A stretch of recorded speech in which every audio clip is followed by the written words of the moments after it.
Hi guys! So magluluto tayo ng ubod. Igigisa natin kasi gagawin nating lumpia. Ayan, nabalitan ko na ang sibuyas. Ang sunod naman ay magbabalat ako ng bawang. At ayan na nga, tapos na akong magayat ng bawang at sibuyas. Nakakaiyak. Naiyak ng abab. Time na mag-ano ko ng sibuyas ay hindi maaaring hindi ka iiyak. Ayan, ginigisa ko ng bawang.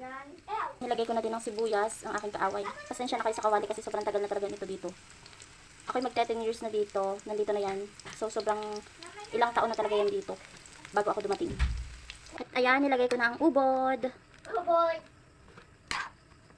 Igisa lang natin. Then, maya-maya bigyan natin ng rekado.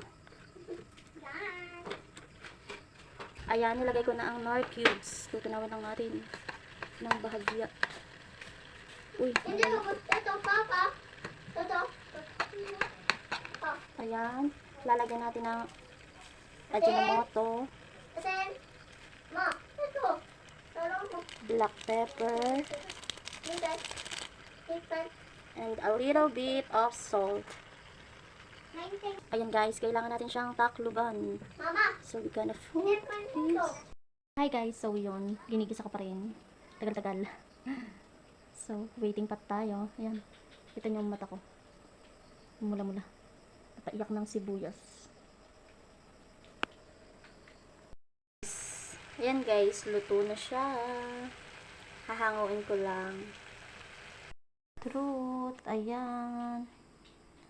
Luto na siya. Ibabalot ko na.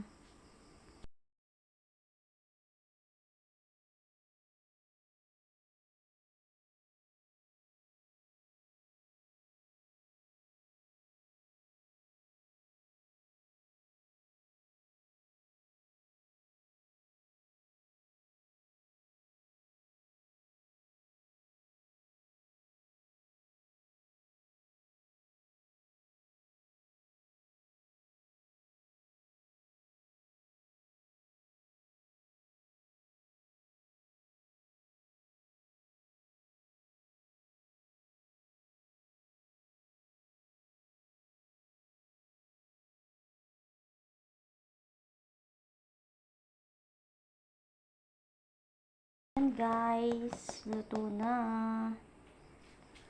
Hindi ko siya inilahat. O diba? Malaway kayo, charis.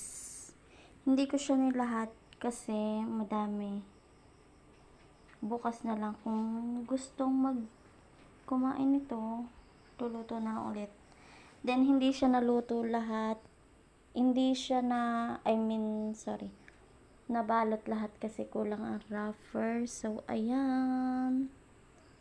Kain tayo. Thank you for watching.